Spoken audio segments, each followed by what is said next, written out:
think we're going to go ahead and get started because it is just a little bit after 10 o'clock. I know we've got some people still rolling in, but we're hoping to be quick and efficient and possibly even get you out of here before noon. So we'll introduce ourselves. I'm Katie Burnham-Wilkins. I coordinate the homeless program at the Truman VA here in town.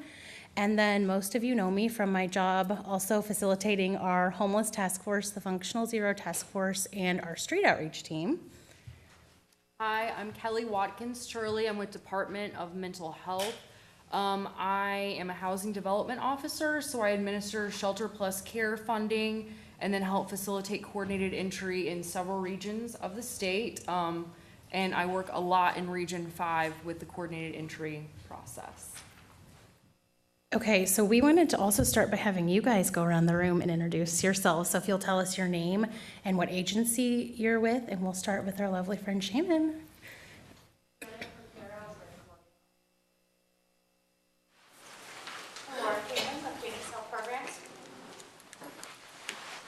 Hi, Heather McClain, Techdash at the VA. I'm Chelsea Shirley, I'm at the VA. I'm Angie Perez, I'm at the VA. I'm Nikki Holloway, I'm with the Salvation Army. My partners in crime are held up with a client. Okay. Really shortly. Mark Pritchard, Mental House Homeless Youth Program. Katie McBride, New Horizons. Carol Bryan, I'm with Turning Point. I'm Melissa Clark, a volunteer at Turning Point. I'm Whitney Beck with New Horizons. I'm Shanna Behrens with New Horizons. Tracy Lawson Hall with True North. I'm John Trapp with For a Change. We have a homeless outreach contract with the downtown CID. Nick Foster, Voluntary Action Center. Layla Padgett, Voluntary Action Center. Sally Dollar with Welcome Home. Sophia Squires, Welcome Home. Jonathan Judlow, welcome home. Lisa Goldschmidt, Central Missouri Community Action. Kelly Wallace, Director of Boone County Community Services. Scott Dozer Bias with Welcome Home. Courtney Walker with Welcome Home. Crystal Buckle, also with Welcome Home. Angela Percival, Welcome Home. Chase Adler with Phoenix Health Programs. Steve Hollis, City County Health and Human Services. Scott Lorenz with Rural Behavioral Health. Julie Walker with Love Inc. Brenda, do you ladies want to introduce yourself really quick? Salvation Army Harbor Jeanette Keeler, Salvation Army Harbor. Okay, awesome. Welcome. We're so excited to have such a big crowd this morning. We are videoing this lovely presentation so that staff from your agencies who weren't able to attend today can enjoy this for their viewing pleasure at a later time. And kind of our thought process on that was also just training. So if you're having new staff come in, getting them up to speed on some of this work that we've been doing. I think the purpose of our presentation today is really just to try to lay like the foundational work of the foundation of the work that we are doing in the community. We have a lot of moving parts, and we have had a lot of growth over the last 2 years, kind of in strategy and way we're trying to implement services and programs here in the community.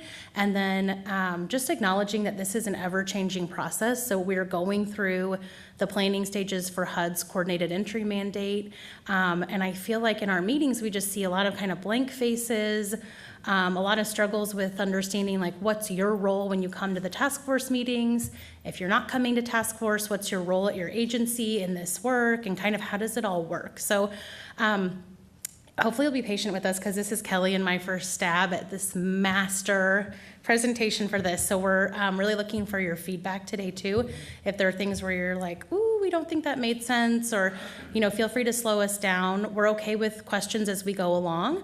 I think one thing that we struggled with when we were creating this presentation was just what order do you lay things out in? So in the end, I think we'll have covered everything, but it's hard to decide like, will you talk about this first or this first, and then have it be cohesive and make sense for everybody. So we're gonna get started with kind of just the foundation of what is task force, what are some of the things that are going on in the state right now. So I thought I would kind of just give a little overview of Functional Zero Task Force. So a lot of you are familiar with it, some of you aren't. It's our local homeless task force here in Columbia and Boone County. And we started planning for this in June of 2015, so a little over 2 years ago. Spent about 6 or 7 months in the planning process, and then in January of 2016 really started our initial work with, hi, welcome, rolling out our first by name list. And so we've been kind of working to hone our strategies since then. Our overall goals are really to use proven and evidence-based strategies to reduce and end chronic and veteran homelessness in this community. We want to work in collaboration as local homeless providers to centralize our efforts and accountability in housing people quickly to ensure that homelessness is a brief, rare, and non-reoccurring experience for the citizens in this community. So we'll kind of get into more of the nuts and bolts of the different strategies that we're using at Task Force, but that's kind of the purpose of the Homeless Task Force, is to end veteran and chronic homelessness in this town. So the definition of functional zero, I put up the community solutions definition. It says at any point in time, the number of people experiencing literal homelessness in a community will be no greater than that community's average monthly housing placement rate for the literally homeless. So basically that just means your inflow and your outflow match. So as many people as you have coming into the system, coming into our shelters every month, coming in to living in unsheltered situations, that we're able to house that many people. So that's kind of a very lofty goal for us, quite frankly, because we have so many people on our by name list, but other communities that are larger and smaller than us have been able to succeed in that. And so it gives me a lot of hope that we'll be able to at some point in the next few years, be able to say that we've reached a functional zero, that we're not having, huge wait times to get people housed, and we're not having tons of people sleeping out on the streets, that we're really able to efficiently house people when they become homeless, hopefully prevent homelessness from occurring, and certainly prevent our citizens from becoming chronically homeless. So hopefully the people that are newly homeless in Columbia today won't still be homeless 10 years from now, like many of the clients that we've been working with to try to get housed the last couple of years. One thing that we know is kind of a gold standard is that people go from homeless to housed within 30 days. And so we are nowhere near that in this community. I think our friends down the road in Kansas City think they're at right around 90 days right now, so around 3 months. So I think for us, like kind of mentally, that's maybe one of our first benchmarks, to be able to say like, okay, can we get down to 90 days? Can we get down to 3 months? Right now we have people that have been on the by name list for years. So we are still working on kind of trying to be as efficient as we can be, and we're getting there.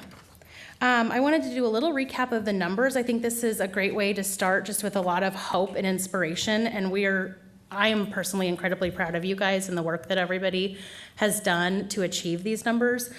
So right now we have on the active by name list 151 individuals. So our literally homeless population, that includes individuals and families, we have 93 people. Our veteran population, we're down to 58 after we did our huge by name list scrub a couple of weeks ago. We found that a lot of people had moved out of Columbia. A lot of people were staying in motels that they were paying for, or had gone back to live with family and friends. And so I'm just really proud to see like a much smaller number than we've been working with in the past with that 151. But it also tells us there's 151 people in this community who are literally homeless. And we'll get to that definition here in a minute.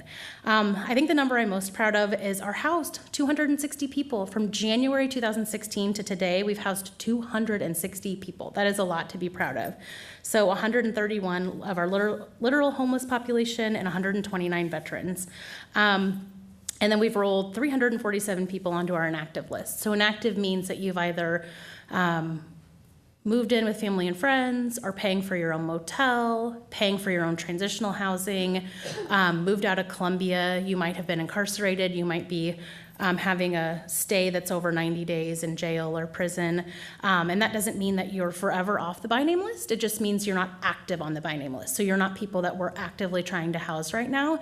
And if your housing status changes, then we'll roll you back over to the active list. But we're hopeful that people aren't rolling back over to the active list. We're hoping they stay in the inactive zone, hopefully safely housed. And then woof, total VI SPDATs complete 758. So if y'all are tired, we know why. That's a lot of people to do intakes on. And it just, I think, really kind of illustrates for us the scope of the problem that we're having in Columbia. And it's big. And so we've got a lot of work to do. I am going to turn it over to Kelli to talk about balance of state. So Functional Zero Task Force is kind of a community effort that goes into a part of the Missouri Balance of State Continuum of Care. So I wanted to speak just briefly about why do we need a continuum of care? Why is that even important to you guys on the Functional Zero Task Force? And the McKinney-Vento Homeless Act, that's the act that provides the federal financial assistance. And I've got several of the programs that the funding is for up there. So your Shelter Plus Care beds, your rapid rehousing beds, homeless prevention dollars, all of those funds are coming from this COC funding stream through HUD. So in 1994, HUD began requiring each community to come together and submit one application instead of individual entities submitting applications for these funds. So they made us establish continuums of care.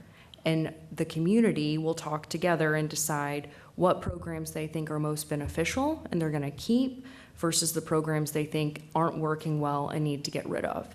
So your participation in the continuum of care helps decide what programs are available for citizens in your community that you're trying to serve. So that's why it's so important for your participation in that. HUD's intent with creating the continuum of care was to have agencies in the same communities and regions speak to one another and kind of work together. So you're not duplicating efforts and having 200 permanent supportive housing beds when you really need 100 rapid rehousing beds and 100 permanent supportive housing. It's just having all the voices in the community come together and figure out the best solutions for the people you're trying to serve. So this is just a very broad overview of what a continuum of care does, and I kind of touched on some of these things in the slide before, but they promote the development of comprehensive systems to address homelessness. So that's that communicating together and coming up with a strategy and figuring out what resources you need. Providing a framework for organizing and delivering housing and services. That's your coordinated entry. That's your Functional Zero Task Force. You guys are, as a community, deciding who needs to be targeted for services and what services they are needing at that time. Developing long-term strategic plan. We're getting towards that. That is one of those goals we're working towards. Address the identified needs of homeless individuals and households. Again, that's what you're doing at Functional Zero Task Force. And address the availability and accessibility of existing housing and services. That's part of that strategy. What do we have in our community and what do we need in our community? And then create opportunities for linkages and mainstream housing and services resources. Columbia, Boone County is doing that so well. I work in a lot of other regions, and you guys are very, very impressive. The mainstream resources that you all have pulled in to your coordinated entry, to your Functional Zero Task Force is amazing. And that's why you guys are housing so many people. You need Love Inc. You need Voluntary Action Center. You need these players at the table that don't have to be at the table. And that's what's making it work. So you guys should give yourselves a big pat on the back for all the community support you've been able to obtain.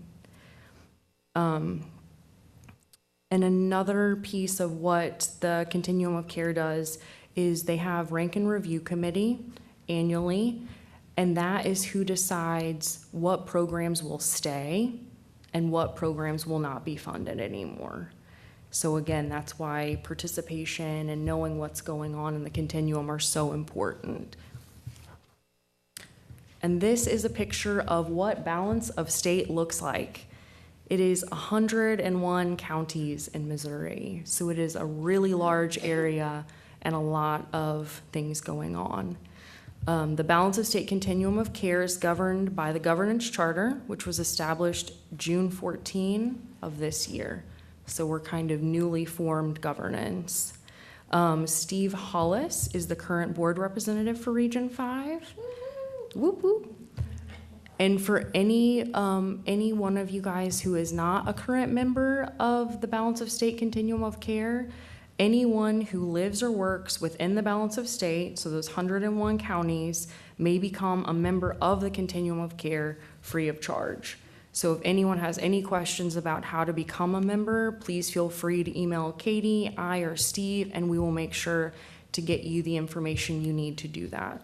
But again, it is free, so I strongly encourage everyone to participate. And I'll just highlight, we're, of course, Boone, smack dab in the middle, but gray area, that's what we call Region 5. So when we're talking about Region 5, those, I think it's 15 or 16 counties that you see in the gray slide, or the gray part of this slide, that's the area that we're talking about when we talk about this regional approach to what we've been doing in Boone County and Columbia for the last year and a half, 2 years.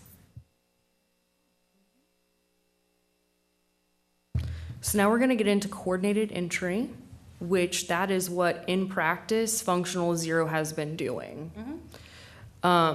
This is the notice that HUD sent out saying continuums of care must have a coordinated assessment system. So sorry, the language is kind of confusing. They flip-flop back and forth between coordinated entry and coordinated assessment system. So those two phrases are kind of used interchangeably. And then we have to have that in place and running for the entire balance of state by January 23rd, 2018. So essentially what that means for you guys is your by name list will be made available to all of those 101 counties. And those 101 counties, their by name lists will be made available to you. So clients who might be down in the boot heel but are willing to relocate to Columbia or Boone County will then have to be served wherever is first available, depending on the severity of their needs. Does that make sense to everybody? Okay. Well, I guess I could add to that. So right now, since we manually input our data, we do at the VA for you guys into an Excel spreadsheet, we're not taking on like someone from Texas County that would say we want to move to Boone County. Once this goes into HMIS and we open it up, if there is a staffer at an agency in Texas County that's doing an intake on someone and they say Boone County, that will automatically get populated into a possibility for our list, so that when we pull our by name list, we'll see, here's this person, here's the county they're living in, here's the counties they are willing to live in. So they may say, you know, I've got a cousin in Cole County, I'd be happy to go there. I've got a grandma in Boone County. I've got a job opportunity in Cooper County. And so they may list those 3 counties, like I'm kind of willing to go any of those places if there's housing for me there. So it's gonna change a little bit of the way that we do things, but this will happen slowly. This isn't probably happening anytime soon. Probably in the next couple months to 6 months, we'll be looking at that change, and we will walk you through it as we go. But I think it's good to give you guys a heads up. That's kind of what we're trying to do today, just about what's coming down the pike. And also, we're starting to dip our toe with that already. At our Region 5 meetings, we have a portion of case conferencing that is dedicated to all Region 5. So we've already had a few people from Cole County say they're willing to move to Boone because they were in VA services, so that would be a convenient thing for them to do. So we're starting to kind of navigate that process and figure out how to do it. So what is coordinated entry? Coordinated entry is a process developed to ensure that all people experiencing a housing crisis have fair and equal access to resources and are quickly identified, assessed for, referred, and connected to housing and assistance based on their strengths and needs. So essentially, it's trying to quit playing the hide the egg game with people, and they can go to one place or one facility and get assessed for all the housing resources, eventually the prevention resources in their community. So it's not a guessing game of who knows where to go versus someone who's not very familiar with the system and they miss out on a whole bunch of resources. That's the intent. And coordinated entry includes all resources in a community, not just Continuum of Care funded projects. So that's why it's so important to have your mainstream resources, your ministerial alliances, your other players like that provide a lot of help to the community come to the table. That way you can make referrals to them for prevention money or for diversion stuff. So it's very critical to get organizations who are not funded by Continuum of Care dollars to participate in your coordinated entry as well. And this is just kind of a few key points of why coordinated entry can be really helpful. The process makes it more likely that persons experiencing homelessness will be served by the right intervention more quickly. If you have everyone talking at the table, you're going to be able to figure out probably more quickly what has worked for clients in the past and what hasn't, and direct them into services that will really benefit them.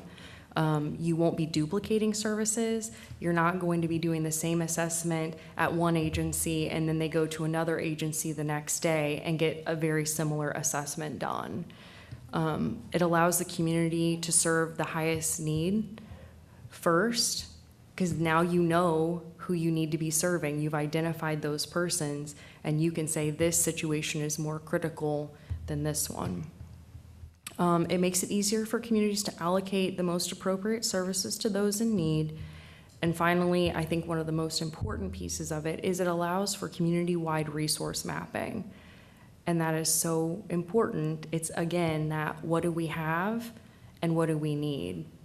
And when everyone comes together, you can really establish and see what you're lacking and maybe bring people to the table that can help fill in those gaps. We will be moving our coordinated entry system on to HMIS, just as Katie said. So that'll be happening in the next couple months. And I think because of the reports that we're able to run in that system, it will really benefit us as far as resource mapping and figuring out where our referrals are going and where we need more resources allocated to. And then the other piece of that was we talked about prioritizing clients, and currently we're doing that using the VI SPDAT 2.0, which I think a lot of you guys are familiar with. And next we're getting into access points, which is a big part of the coordinated entry system. What we're working under right now in Boone County and Region 5 in general is a no wrong door approach, which essentially means a client can show up to any of the agencies that have deemed themselves an access point, and they can get assessed in the same exact way, and they can get referred to resources in the same exact way. So the goal is for all of our access points to know all of the resources we have available in the area and to make referrals to those resources the same way at each agency. It's really promoting a client-centered, client-first approach and trying to make sure everyone is receiving the exact same services and treatment everywhere they go inside of our system. So that's another reason why we wanted to have this training, is just to try and get everyone together and make sure we're on the same page of how we're establishing things and doing things. Our resource mapping that we're working toward right now is really going to help with that referral piece that I think we're struggling a little bit with right now. Once we have all the available resources, we'll then be able to kind of set up a guideline for referrals from that point. So once that gets done, I think that's going to make everyone's jobs a lot easier for that piece of it. And then doors and access points, much like coordinated entry and coordinated assessment system, they're kind of used interchangeably in the HUD language and everything else. So that can be confusing. But if someone says access point, they essentially mean door and vice versa. God love that. Right, so fun. So doors have special duties that other people in the coordinated entry system might not have. Doors are the places that conduct assessments and facilitate referrals to other resources. They help develop, update, and maintain the current database of resources. So if your agency has prevention dollars, you would want to come to functional zero and be able to report, hey, we've still got $1,000 left this month, or hey guys, all of our money is spent. Please don't send anyone else our way this month. We'll update you when we have more resources available. But that helps to stop the runaround for clients of getting referred to places that can no longer serve them. It also, doors can recruit volunteers to help with projects such as outreach or other things like that. They facilitate contact with other community providers and make them aware of the coordinated entry system to help bring more people to the table. And right now, the VA, one of our doors, is maintaining the housing prioritization list, and then DMH maintains the prioritization list for the rest of Region 5 currently. And this is, a lot of these example duties came from a document from the Balance of State Coordinated Entry Committee about a year ago. So some of these things might apply to some doors and not others. It just kind of depends. And I'll add, much like the doors and access points, people call the list different things. So some people call it the by name list, some people call it a housing prioritization list, some communities call it a one list. So I think because this work is sort of so grassroots and organic, like that's why we're seeing so many different terms for these things. But when you hear those words, like that's what it means. It means for us, we call it in this community the by name list. That's what it means. That's what a housing prioritization list is. That's what a one list is. So when you hear those terms, you can think, oh yeah, that's the by name list. And then I wanted to give you guys kind of a pictorial view of what coordinated entry looks like functionally for the doors and access points that are doing this with clients. So you've got the 3 documents that we use currently, the Prescreen Tool, the prioritization packet, and the VI SPDAT. And then it kind of shows you the flow of how these things need to be utilized. And I will turn it over to Katie to go a little bit more in depth about our tools. Okay, so we're gonna kind of get into each tool to go through them, but I thought it would be helpful first to just kind of refresh you guys on the order that we want to complete the tools with each client when you're sitting to do an intake with someone. And the first tool that we do is the Prescreen tool. And the reason for that is that that kind of is a way to assess to see, like, is someone already housed? Are they paying for their own motel? Are they in need of domestic violence services? Have they served in the military? And it's going to kind of give you a little bit of initial information to kind of know what way are we going with this client. So it may either be like a green light, go, keep doing the assessment, or it might be a red stoplight, we don't need to do an assessment today. And so HUD is this is one of the HUD mandated tools. And I think one thing that's interesting for us is that the Missouri Balance of State is going to sort of create a final version of this that everyone in the Balance of State has to adopt. So right now, this is what our tools look like, but they may change slightly over the next couple months as the Coordinated Entry Subcommittee works to finalize these documents. So that's part of why Kelli and I are so involved in that process, is that we've been doing this work for several years and we have very specific ideas about what we think is helpful and not helpful. So we've already made a few changes to those documents based on your guys' feedback, which is really appreciated. But we'll get into the tools in a minute. The second is the prioritization packet, which has more demographic information. Basically any kind of demographic information we feel like we're going to need to most efficiently house people. It also includes the 2 releases of information.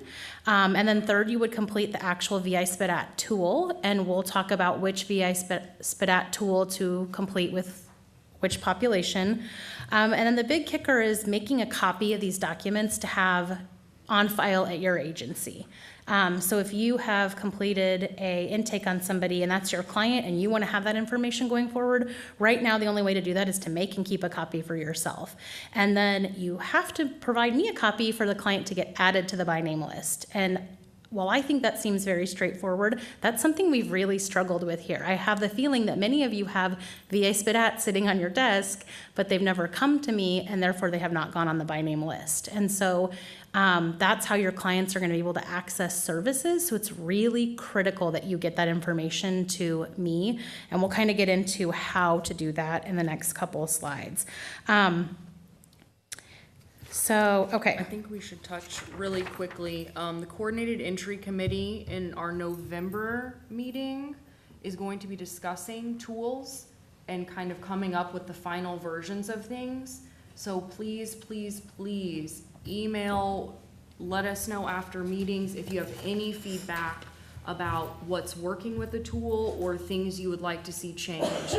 Because once November hits and those get voted on, it's gonna be much, much more difficult to make changes to a tool that is not working for your agency. Yep. So please review those and provide feedback. Our feelings will not be hurt. We want this to work for everybody. Okay, so before we get into the actual tools, we've created a cheat sheet for you guys, and it says cheat sheet on the top of it. And it's basically, I think one of the biggest questions we have is like, when are we doing the VI SPDAT? Who do we do it with? Like, how do we know if the client sitting in front of us is somebody that we need to complete the intake packet with, yay or nay? So we're gonna roll through the yay and the nay. So, this is for who should you complete the VI SPDAT and coordinated entry packet with so they can be added to the by name list. So it is a yes for anyone who is experiencing literal homelessness in the community. So when we talk about being literally homeless, what does that mean? That means people who are unsheltered, who are staying outdoors in camps. They might be staying downtown, they might be staying in a park, or they might be staying in a place not meant for human habitation, like living out of their car, or in a camper with no running water. And Kelli has a clarifying comment she would like to make here because this freaks her out. Yeah. Okay, so it may seem like if a person does not have utilities on where they are living, that would qualify them as literally homeless. It does not. So even if they are doubled up and they've been staying with someone else and that someone else got the utilities shut off in their apartment, the appropriate referral for that would be to send the someone else whose lease is in their name to an agency that can provide utility assistance. It would not be to have a doubled up person get thrown into our homeless system. So I've had a lot of questions about that, and that's been very confusing for folks in Kansas City and St. Louis COCs. So I always like to clarify that. If they're in a camper that has no capacity for running water, or the camper's in the middle of a field and there's no possibility of getting that is very different than them being doubled up and the water getting shut off because someone didn't pay the bill for a couple months. So I just wanted to clarify that. Okay, so going forward, we will edit this document so that it is more clear for everyone. My apologies. So literally homeless is also anyone that's staying in an emergency or homeless shelter. So Salvation Army Harbor House, Salvation Army Center of Hope, New Life, St. Francis, Lois Bryant, Welcome Home, the veterans at our Phoenix Health programs. Anyone in a shelter is literally homeless. People who are staying in transitional housing, but the agency is paying for that transitional housing, are considered literally homeless. Likewise, people who are staying in a motel and the agency is paying that motel fee. So the client is not able to pay it for themselves. They're having a short-term stay that is being paid for by somebody else. People fleeing domestic violence, and people who have are in an institutional setting, jail or hospital for less than 90 days, and who were housed in one of the above situations prior to going into the institution. So if you've been in jail for 60 days and before you went into jail you were sleeping outside, you're literally homeless. If you've been in jail for 60 days, but before you went into jail you were in an apartment that you rent, you are not literally homeless. So we will go through the nay. So who does not get a VI SPDAT and who does not go on the by name list? And this, my friends, is something that we have learned a lot about over the last couple years. So, and in fact, I think our by name list scrub really reflected this because I think we had some accidents on there. And based on guidance that we had gotten from different entities, but things are changing. So if someone is paying for transitional housing or having friends or family pay for transitional housing, we're not doing a SPDAT, they're not going on the by name list. If people are paying for their own motel or having family and friends pay for their motel, they are not going on the by name list. You do not need to do a SPDAT and an intake on them. People who are doubled up, staying housed with family or friends, we're not doing a SPDAT, they're not going on the by name list. And of course, people who are already housed are not going on the by name list. And I think in the beginning, when we had people who were like at risk for an eviction, we were kind of confused about what we were doing with that. But that's where we're gonna look at our prevention resources instead of saying, let's encourage your homelessness. Let's bring you on to the by name list and we'll get it all figured out for you. We don't want to do that. So we're not going to do that. Right, and a lot of the guidance that's coming out now with HUD and other entities is giving people a chance to self-resolve, not pulling them into our homeless system automatically at the first sign of struggle. So that doesn't mean not offering them resources. It just means not pulling them in and saying, hey, we'll give you a permanent supportive housing unit because you're going to be evicted in 7 days from your current rental that you're able to afford. Exactly. So it's kind of, it's just giving people an opportunity. Okay, so one of our second biggest questions is, well, when do I do this fee I spit out with people? And I think that we are continuing to get guidance on this. And what we're looking at now is anyone that's unsheltered, like if you have a client that's staying outdoors, we know that they are vulnerable. We know that they are going to be in need of housing, and that the likelihood of them self-resolving their homelessness seems a lot lower.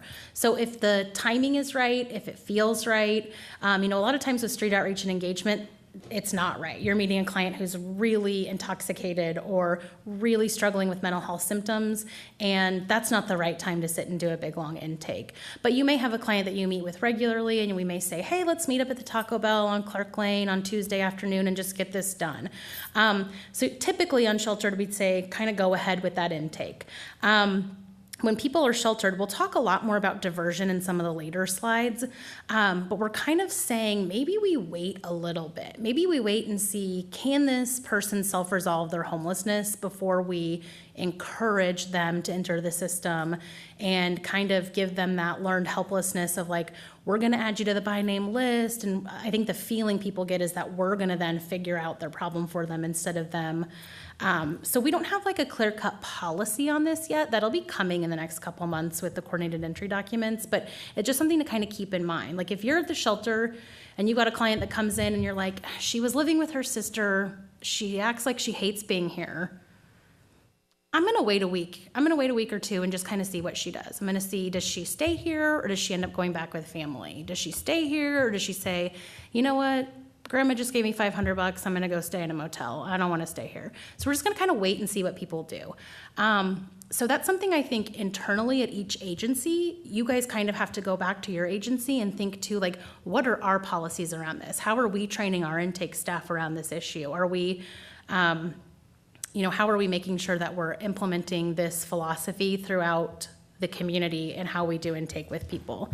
So, and what the discussion is right now for coordinated entry, balance of state as a whole, is waiting 2 weeks for those clients who are sheltered, a 14-day kind of cooling off period until you would complete all of the documentation. Just so everyone has an idea of what's being discussed on the table. That way, if you have a strong opinion one way or the other, you have an opportunity to voice that. We're getting into written standards right now with the coordinated entry committee, and that's kind of where we're putting down all the nitty-gritty little policies that we'll all have to adopt, including functional zero task force. Presentation packet, yes. Do you want to immediately complete the pre-screening tool? yeah, you could definitely immediately create the Prescreen Tool. And we'll get into this later on in different slides. Like, this is when I talk about it's hard, like chicken or the egg. So we'll get into this in a minute. So we wanted to talk a little bit about prevention funds. Those are funds that really help prevent clients who are housed from becoming homeless. So they may be preventing an eviction. It may be agencies paying rent and utilities. Maybe someone's fallen behind on rent or they've fallen behind on their utilities. And if they are able to demonstrate some sustainability, like, hey, if we help you out for 2 months, did you just get a new job? Well, you'll be able to pay those bills. That's what really prevention dollars are. So I don't really think I have too much to add to that. I think that right now we're not really prioritizing as a community prevention dollars, so it's kind of more first come, first serve. So if you're an agency that has prevention dollars, you're kind of haphazardly trying to figure out like, well, who are we serving? And when people show up in crisis, kind of serving them on the spot. And I think a goal for the country, this movement that we're part of, is to figure out how do we prioritize prevention dollars so that we're, again, helping our most vulnerable people, and we're not giving $1,000 to a family that can really figure it out on their own when you've got another family that will end up homeless if you're out of funds that month. So more to come on that for sure. And with the prevention piece, what we're trying to establish is our Prescreen tool have capacity to score someone, much like the VI SPDAT does, and then being able to take that score and present it to all the prevention providers. So if you have 3 people show up one day for utility assistance, you would know this family scored a 5, this family scored a 3, and this family scored a 2. We only have $500 left, so we're gonna serve the family with a 5. And that's kind of what we're trying to figure out with our tools in this coming month, is how to make the Prescreen tool very short and sweet, like it is now, but have that assign a score to people. So we're not adding another document for everyone to do, but we have a more balanced way of figuring out how to serve people in these emergent situations. So any feedback from prevention providers about how that would work for them, or what kind of things we should be looking for, please let us know. Oh, you're just saying yay over. Well, I can give you feedback now. I don't know, I don't want to interrupt the flow, but I can tell you for programs like SSVF, we have a mandated tool that we must use that's several pages long. So even if you were to provide a prevention tool, like a pre-screening score, we wouldn't be able to use that score. We would have to still do we'd still have to do a screen with our homeless. And I think one thing that's hard is that, you know, you have kind of this federal plan, and our good friends HUD and the VA talk to each other all the time, and yet everyone's not mandated to do the same thing. So a lot of times VA funded programs aren't mandated to do this kind of stuff, whereas like VAC, CSG funds are going to be mandated. So I think locally we're gonna kind of have to figure out how does that all play together. And I think that's not a question that just we are struggling with, it's a question that everyone all over the country is struggling with. And that's why this is so fun, because HUD has come down with all this, and we have to be doing this by January of 2018 with not a lot of guidance. So, and we are lucky, Kelly's touched on this, like we're a lot further ahead of a lot of people. So we're in a good spot. Like we have good data and intel and experiences to say, oh, that does not work, or yeah, we can do that, which is I think really fortunate compared to some of our peers throughout the state of Missouri who are going, oh gosh, we have no idea how to do any of this. Okay, so we'll get into diversion.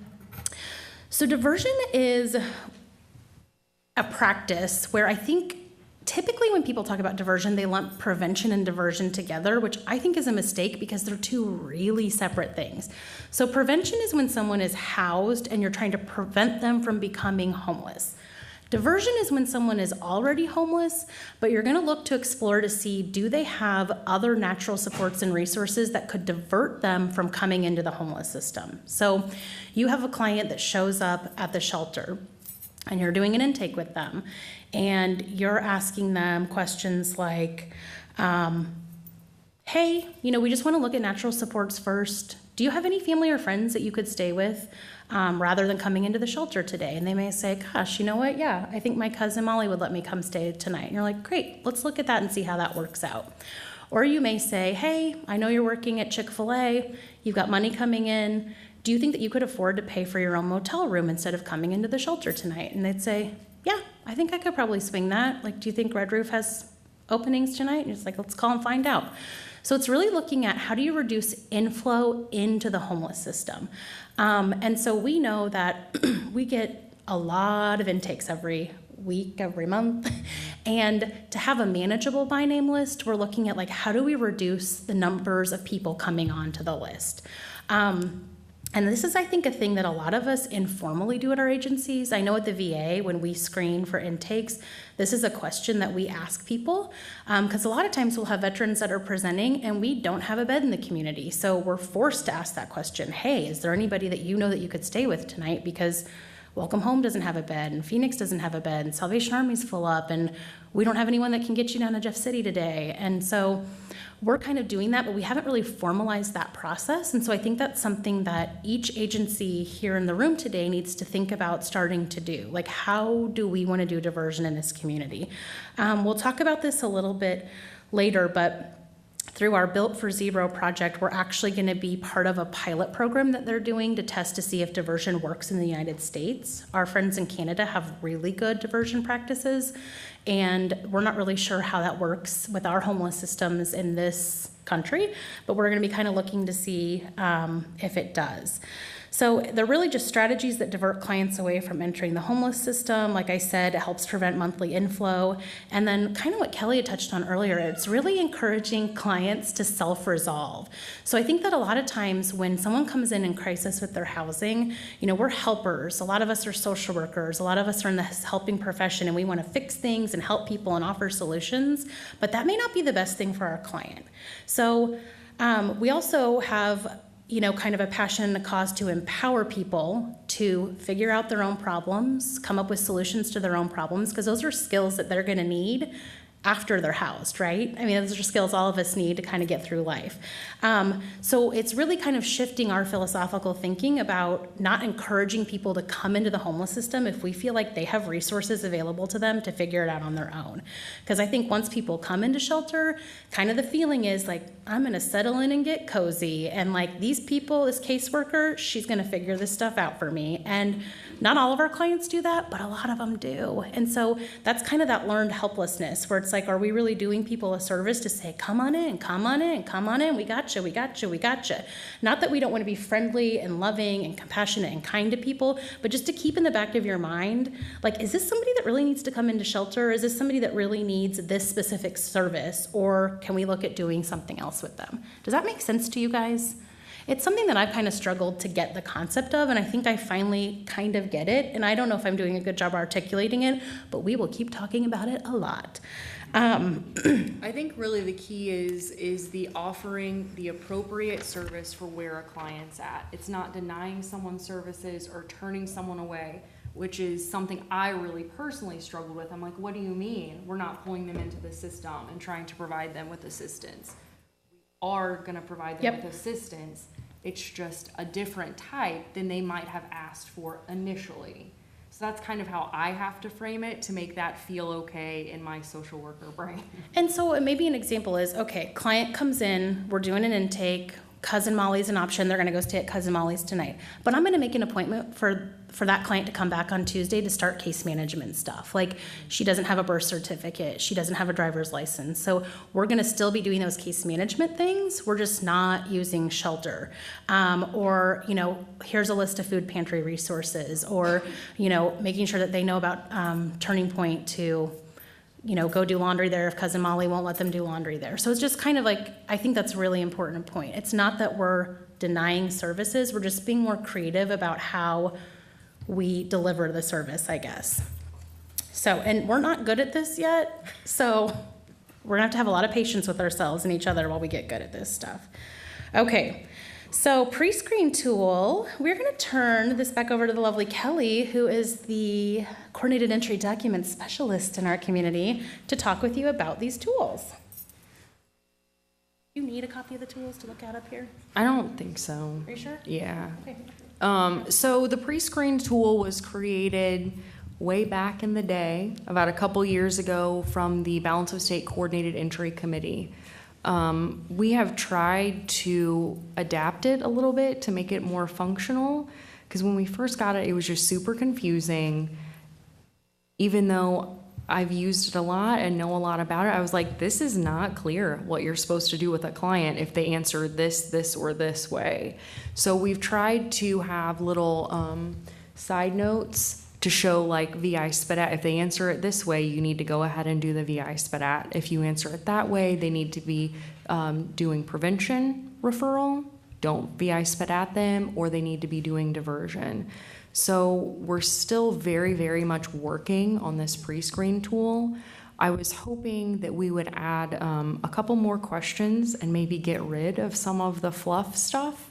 One of the things I think we could score on is the "where did you sleep last night" question, much like the VI SPDAT scores that, so that if a person answers, in the street or in a tent or something like that, we could give them a point, because that would make them more vulnerable than someone who was doubled up or even in shelter.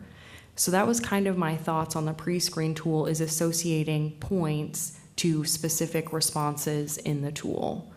And again, it's very much a work in progress, and I'm gonna hit this hard in the next month before we have our big meeting about tools. So please, please give me feedback. The other piece of this that I think is lacking is when someone answers a question, although like if they respond, "No, I don't feel safe where I am right now." Well, does everyone in this room know all the domestic violence service shelters in the area that you could refer them to? Probably not. So creating that resource mapping, creating that resource list so that every case manager that will use this tool will know of every resource available and be able to refer all clients the same way is super critical. So the other piece I wanted to have was, if they answer yes to question 1, you have a separate sheet of paper for you or that you could give to the client of all the potential options that they could be referred to if they answered that yes question. So understand, as agencies and providers, we will need your all's constant feedback about what services you offer and new services that come online or services that you no longer offer. That way we can make that list perfect most of the time. So that's kind of the idea for what we're going to do moving forward to make this tool a little bit better and more usable for you and your staff. If you guys have any other ideas that could make this helpful, please let me know. And again, this is the tool that really tells you, where did the person sleep last night? So if they're literally homeless, you're moving forward.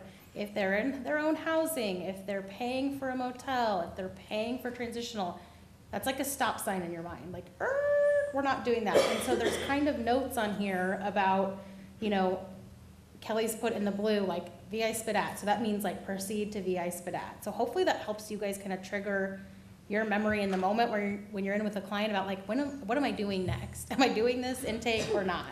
And we also fought hard to have the screening questions about serving in the military in here, because those were not in the original document. And we feel like the way that services are delivered to veterans in these communities is so different that that's a screening question that you really need to have, because the resources available to that client are really different than our civilian population. So that's something that must get captured.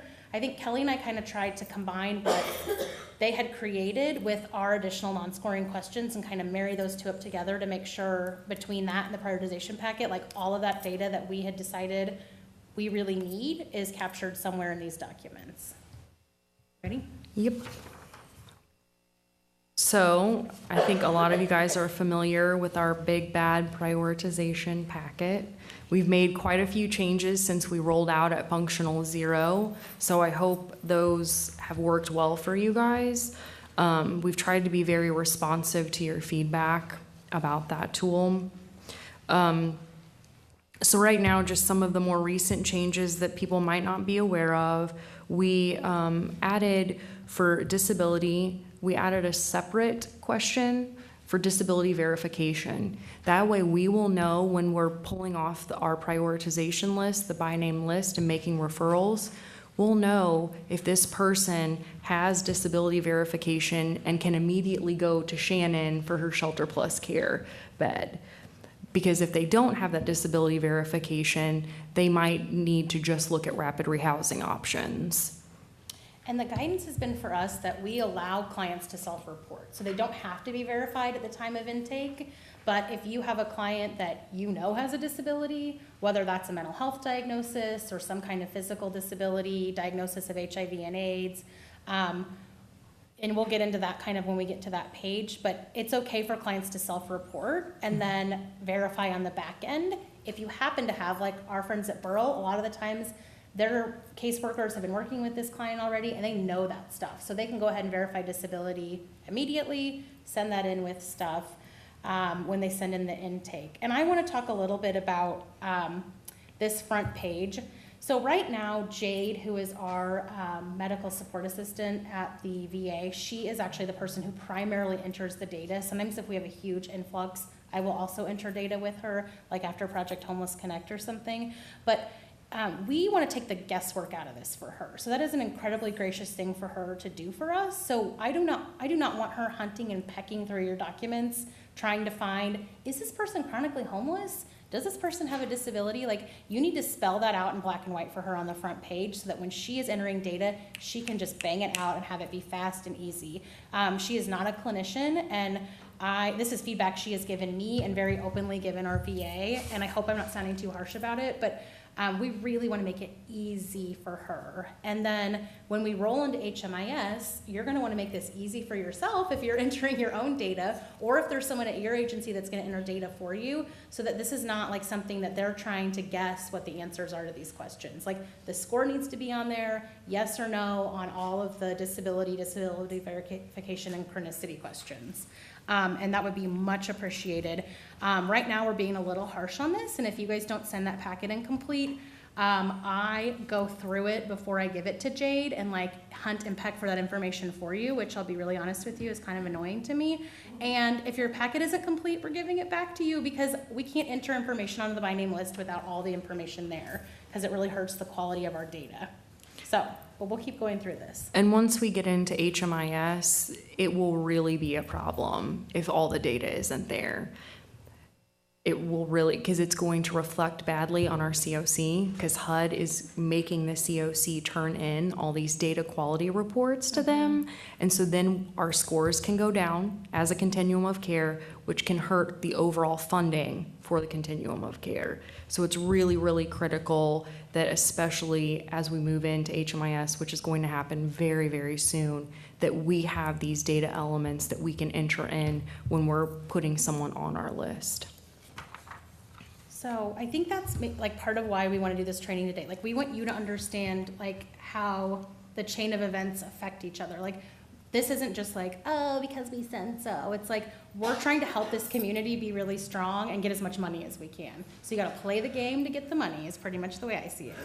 So we're having a very fun time playing the game right now. Right, because we don't like entering all this data either. We don't not like so much it. Fun. But we really like getting funding for our clients. So this first release, this is an authorization for disclosure. It probably looks a lot like the stuff you guys have at your agencies when you are going to be communicating referrals to other agencies on behalf of your client.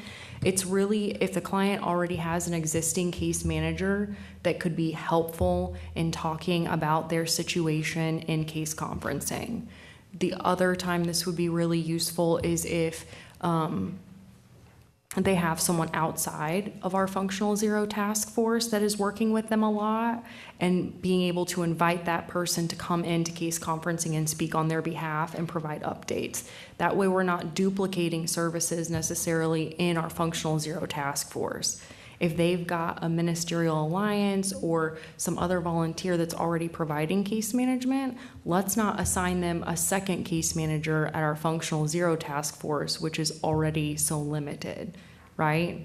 So that's kind of what that first authorization is meant to do for those kinds of situations. If they don't have anyone like that, you don't have to fill it out or complete it. You can just leave it blank.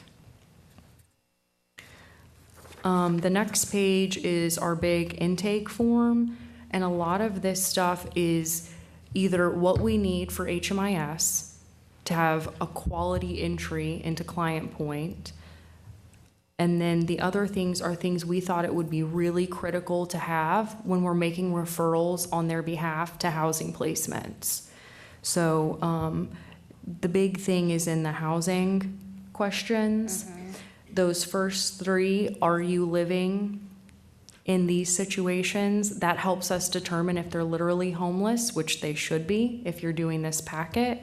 And then as you get down into how many times, how many months, those questions help us determine if someone is chronic or not. And currently, with our prioritization standards, if someone is chronic and say they score a 13 on the VI SPDAT, but we have another person who is not chronic and they score a 15, that chronic person would be placed in housing first. Chronic trumps everything in the prioritization game. So it's super, super critical that we get good data on if someone is chronic or not.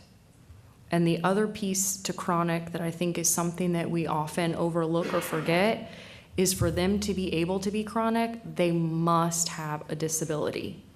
You cannot be chronic no matter if you meet all the other criteria if you do not have a disability.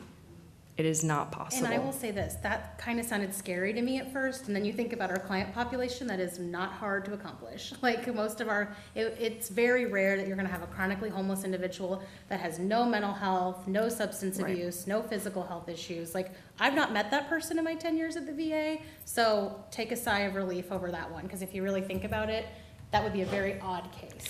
And I will get into disability, what that means. Yeah, okay.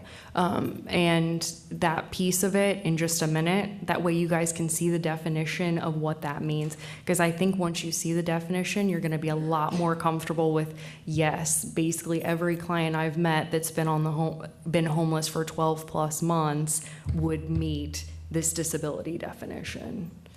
So I'm sorry, go ahead. Sounds like you're going to get to it. And it would, self-reported disability would be acceptable at this point in the game. You do not have to get that verification to turn in this packet and mark that someone is disabled. So if they are telling you, I have a substance use issue, but they're not seeing someone at the time where they could get someone to sign off, you can go ahead and turn in the packet. And on that front page, it's going to have the question, disability, yes or no. You would write yes, because they self-reported they did. And then the next question will be disability verification. You don't have any qualified person that could sign off at that time, so you're going to go ahead and write no. And then what you would do at that point is try and get that person referred to an agency or organization that could help address those service needs and sign that piece of paper for them. But you want to be super proactive about that. That way they don't have a housing opportunity come up in a month and they still don't have that piece of paper, so they can't move forward with that. Does that make sense? Okay. And then the next page is a lot about the family size, military history, all of that stuff. And that is, again, it's just a piece of information that is helpful for making referrals. Because if I come to the table and I have a 1-bedroom unit available in my permanent supportive housing program, I'm gonna wanna know if this is a single person or a couple or a person who has 5 kids in the household. Because we wouldn't want to refer that family and make them go through an eligibility process to a unit they couldn't even fit in. Is that really, yeah. And then this next page is the verification of disability. And that is what one of the top checkbox people have to sign off on. You would not want a client to self-certify on this sheet. If they're just self-reporting, you leave that blank and turn it in blank or without that piece of paper. A lot of times, if I have a client that comes in and they are receiving services from someone and they've got their appointment a couple weeks out, I will give them this page out of the packet and then tell them to come back in a couple weeks when they have had that appointment and get that back to me. And I'll clarify, I think a lot of people have a misconception that this has to be completed by a medical provider, like a doctor, an MD, and it doesn't. So it can be completed, there's like a whole list of advanced practice registered nurse. It can be completed by a physician or a psychiatrist. It can also be completed by the client psychologist, their licensed professional counselor, and my favorite, the licensed clinical social worker. So I think we've had a lot of this come up with clients on our street outreach team, and because I'm a licensed provider, I'm happy to provide that verification. Like if we've been working with a client, I've helped Yolanda and helped Burl quite a bit with some of their disability verification, because I don't mind, like, I feel completely comfortable certifying that, having worked with them, engaging with them in street outreach. So it may just be a question to say, like, at your agency, do you have someone who meets one of these criteria that could sign off on it, but does not have to be an MD? So I think that's been helpful for people to kind of shift a little bit mentally and what the expectations are. Absolutely. And I think in practice, a lot of times when it is a medical doctor or nurse practitioner signing off on it, it is for a client who primarily has a physical disability that is limiting their ability to remain in permanent housing. So that's kind of something, commonly that is what is occurring when you have a medical doctor sign. Most of the time it is substance use or psychiatry or someone like that that is signing off on these forms. And then the end of our document, this piece is really critical and I think maybe is overlooked. The very top paragraph in our whopper of a release of information is the script that you are to read to a client verbatim right before you complete the VI SPED Act. So that first paragraph should be read to the client verbatim, because I'm sure all of you who've taken the VI SPED Act training know they talked a lot about scripts, and the community should have a script and everyone should say it exactly the same way. That is our community script. And I think the big purpose for that is the idea of informed consent. Like, we want our clients, when they sign this, to know what they're signing yes or no to. So that's one way for us to kind of achieve good informed consent or help towards that. And this will be changing probably continuously as we add new agencies, and also when we add the HMIS piece, this will change as well. Right, with the HMIS piece, we're gonna have to have another document, or another page, I should say, it's just a page, for the client to sign saying they give permission to enter their information into HMIS. So that will be in addition.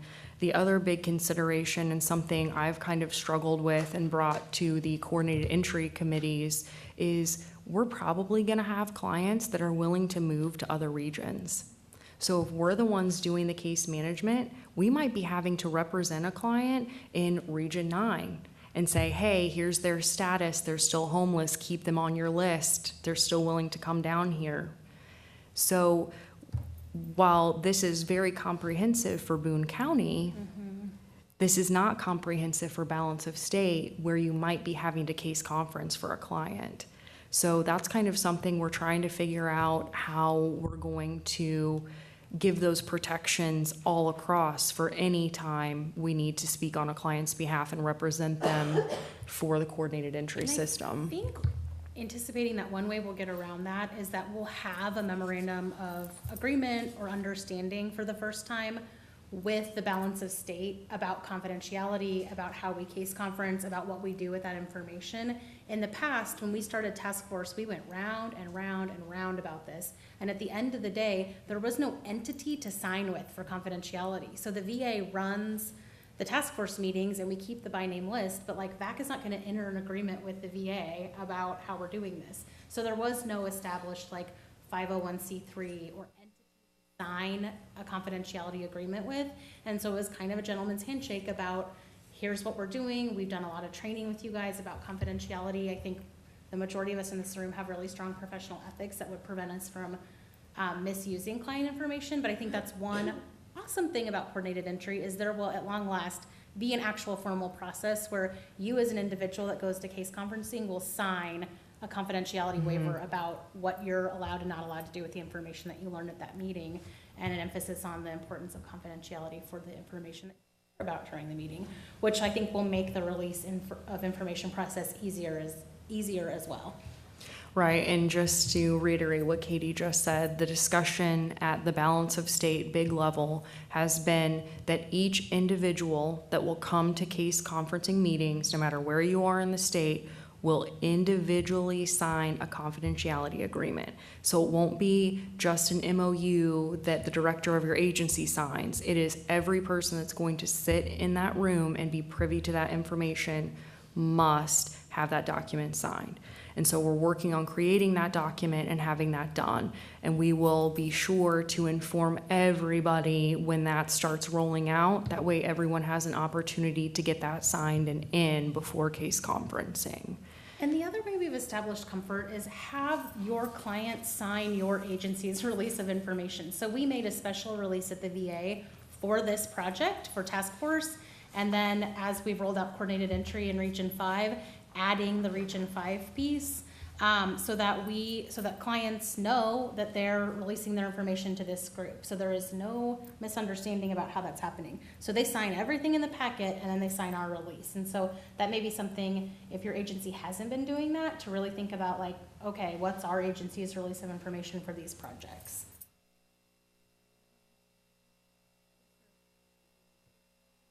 The perpetual list here. Has there been any consideration to just simply indicating something like members of the Missouri Balance of State? Yes. And then you could just pull that up to show the client, and they could actually use this to exclude agencies. And then, it'd be really a tool then to get organizations to sign up to be members of Balance of State. Yeah. Right, I think that was the big consideration, is that some members, especially in Boone County, that are participating at functional zero level might not be a member. So then our coverage wouldn't be complete if we just use that blanket term. The second issue that we're kind of trying to work on right now with that as well is providers having access to that full member list. Because right now we have to contact someone at our governance level to provide us with that list. So all that's very workable, and I think what we're going to work towards in the future. But we've just got to work out these little kinks that we want to make sure our clients know who we're talking to, and that we have good protections as well as providers, that we're being responsible with their data. Okay. So chronic homelessness, I have given you guys the full, huge HUD definition of chronic homelessness. I'm going to try and break it down as easily as I can. Number one, they must have a disability. They cannot be chronic without a disability. It is not possible. The second is they must have been homeless for 12 or more months in the past 3 years, and it must have been 4 separate occasions. So there has to be at least 7 days between each period of homelessness 4 times in the past 3 years. That is a non-negotiable, unfortunately. And then the third way is they must have been continuously homeless for 12 or more months. Those are the only ways someone can meet that chronic definition. And I think this is something that we aren't good at. The VA hasn't been good at it. You guys aren't good at it. So I think that this is something that we have a lot of growth to do in this department of determining chronicity for our clients. I know we've sat down with our case managers, like when they're doing a SPDAT and they come in, like we will sit down and like really get into the nitty-gritty weeds of like, okay, client was here for 3 weeks, then a break, then here, and like really write it out. And sometimes it takes us like quite a bit, I mean, Angie and I have done this, like quite a bit of homework just to see. We even called Kelli, like, yeah. Okay, are they chronic or not? So if you're struggling with this, you're not alone, but this is something we've got to nail. So I think that we'll just keep working with each other through this. We've sent out a cheat sheet on email. I didn't think to print one today, but we can send that out again after the presentation. Just, I put it up on my cabinet in my office. Like if I could staple it to my forehead, I would. Because it's just not something that for whatever reason I can ever, it's like 12, but 3, but 4, but this, and then it's like, it's just not smooth to me. So it doesn't stick in my brain. And I don't think I'm alone on that. So just wanted to share that. Yeah. So I also provided in this slide the flow chart, which is actually the next slide. And it is kind of a step-by-step guide. If you are sitting with a client, here is how to determine if they are chronic or not. And honestly, the only way I accurately get it, even though I've been doing this for so long, is to write it out. Right. I cannot keep track of it in my head with the dates, with the breaks, with the this, with the that. I have to write it out. So there's no shame in that game. Call a friend. And these slides will be provided to you guys as well, I think via email after Yeah. this presentation. So you guys will have these resources that you can look back on And you and guys see. do have this flow chart, which again, I taped to my cabinet and wish I could staple to my forehead. So now we're going to get into the disability piece. And this is the actual HUD definition of disability. And this was just to kind of give you guys an idea of what that really means and how widespread this can be. So like it really covers a lot of different situations and clients. And essentially what it is if a physician or any other qualified professional is willing to say that their condition is expected to be of long continuing or indefinite duration, substantially impedes the individual's ability to live independently and could be improved by the provision of suitable housing conditions, you got it. It can be any physical, mental health, substance use, developmental disability. It really spans a wide array of issues and conditions. So just to give you guys a little peace of mind about helping people to get that verification form in. Does anyone have any questions about the disability piece at this time? No? Okay. Okay. I think we're going to do kind of a brief review of VA SPDAT for time. Most of you are familiar with this document. Will you raise your hand if you were just like, never heard of it, don't know anything about it, never used it? Awesome. Okay, so we're not going to go through each document then. That would not be a good use of our time today. But we just wanted to highlight, we are using the VA SPDAT 2.0 version. Let me see what these slides are.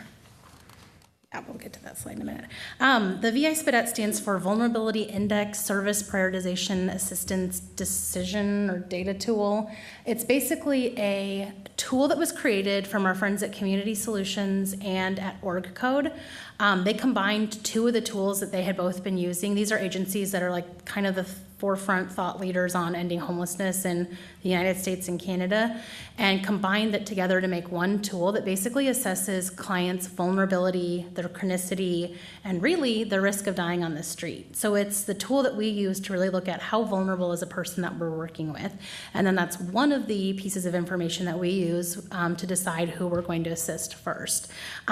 There's a single VA SPDAT, there's a family VA SPDAT, and there's also a youth SPDAT called the TAY VA SPDAT, which I don't think a lot of you have seen, and I did print out for you so that you could look at that document and just see how it's different. So if you're serving someone that is under the age of 24, probably a good idea to complete the youth VA SPDAT, TAY VA SPDAT with them instead of the adult. And then also making sure that you're referring over to our dear friend Mark at Rainbow House to make sure that that person, that youth, is on his radar. We had really struggled initially with how we classified couples. Were they single? Were they families? Well, we got some guidance from our friends over at Community Solutions that they are considered single. So each member of the couple needs their own VA SPDAT. They go on the by name list separately. And of course, if you house them together as a couple, you would pull both names off into your housed component. But we had been putting them under family. And then if we're looking at family as sort of a prioritization, that kind of skews, you know, how we're doing things with that. So that's been kind of the guidance on the VA SPDAT. And family, one of the things that you want to look at when you're completing VI SPDATs and deciding which one to do for your clients is to be familiar with the questions on each VI SPDAT and have an idea of how that will affect scoring. So the family VI SPDAT asks a lot about children under the age of 18. Well, if you have an adult couple that don't have any children with them under the age of 18, they're probably going to score pretty poorly on that family VI SPDAT. But they might score really high on the individual adult VI SPDAT. So you want to make sure you're picking the one that is most appropriate to what your client is going through and going on in their life at that time. So just kind of consider that. I'll touch on when you guys score the questions, like that's not always an easy thing to do because some of them are, you know, a point here or not a point, or they'll say something negative and it's a point. So you have to really read the questions to figure out how to score the SPDAT correctly.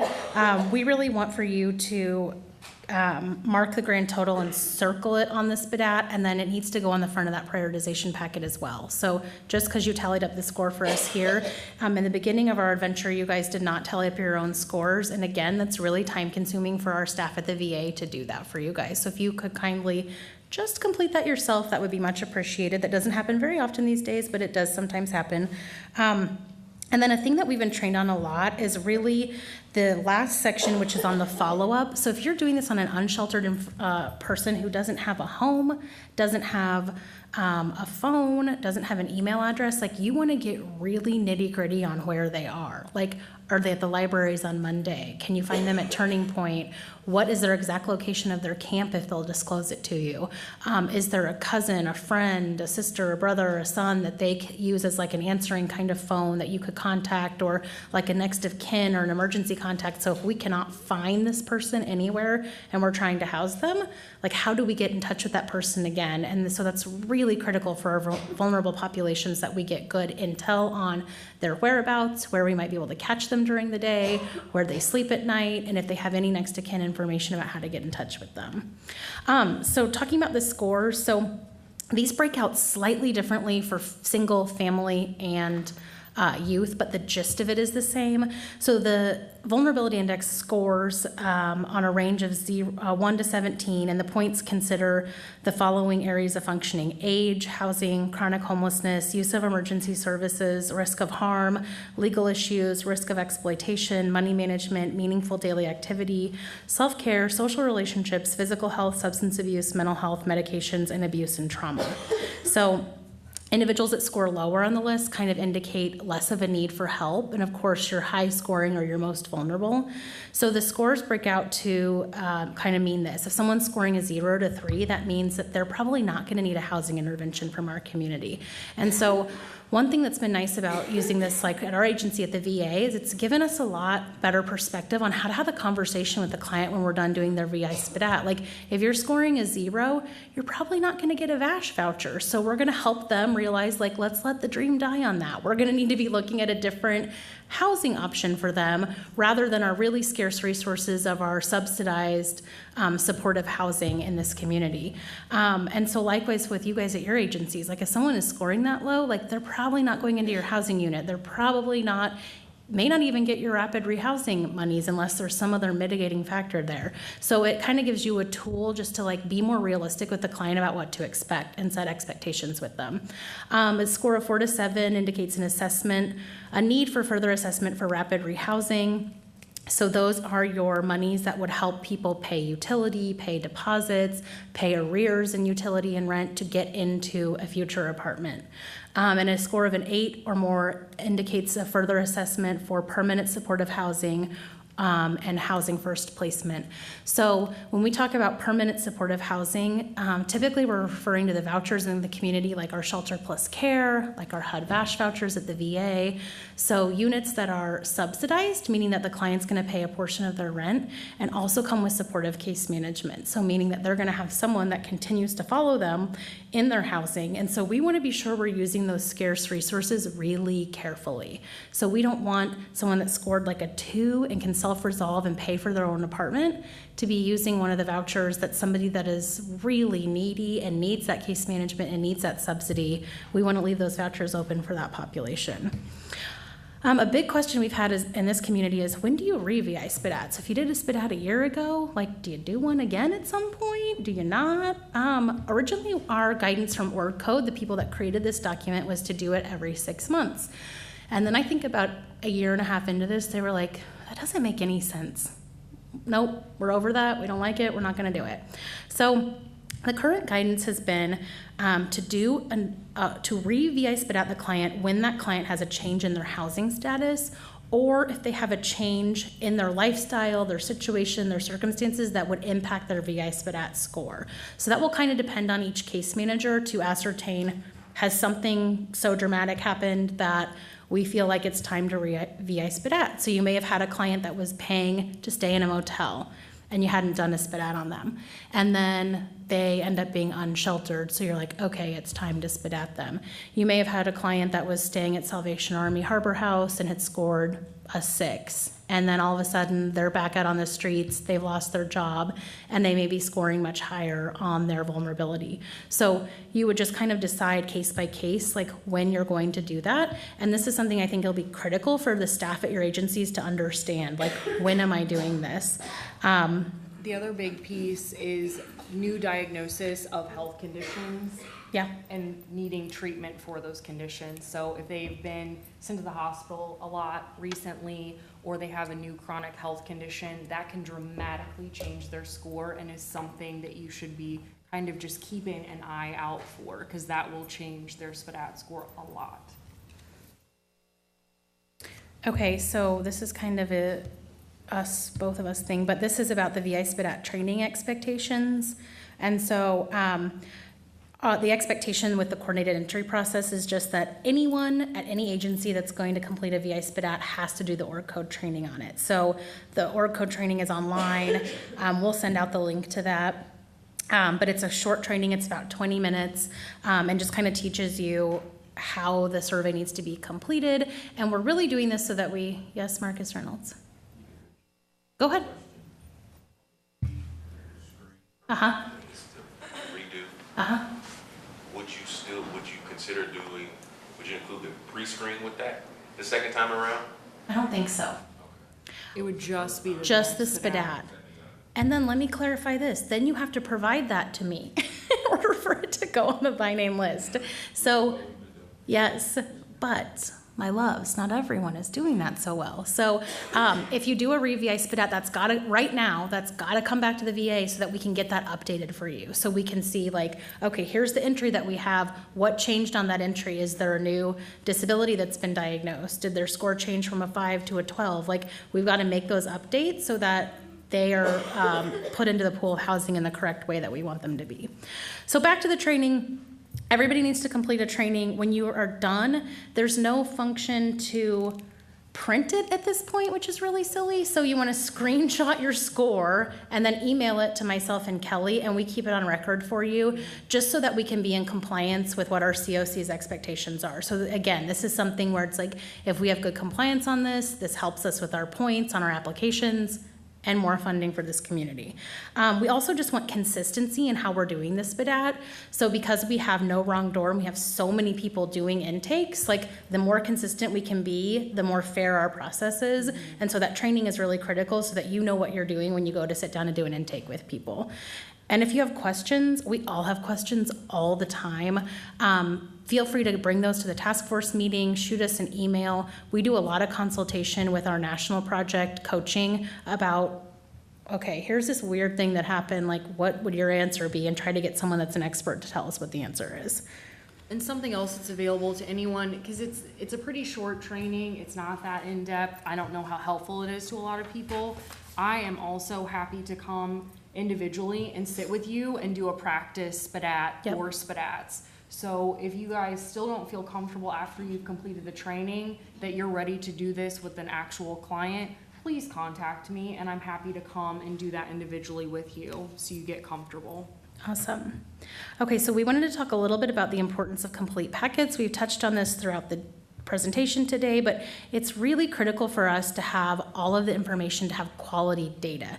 So if we're missing parts about what the client situation is, then we don't have quality data for our by name list, which makes it tough to do the business that we need to do, and it makes it easier to determine who is eligible for available vouchers.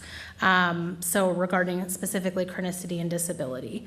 And again, just to touch on, our staff who are entering the data for this should not be needing to hunt and peck through your documents trying to figure out what the answers are to things. So we don't want them to have to guess at blank data fields or try to find the information.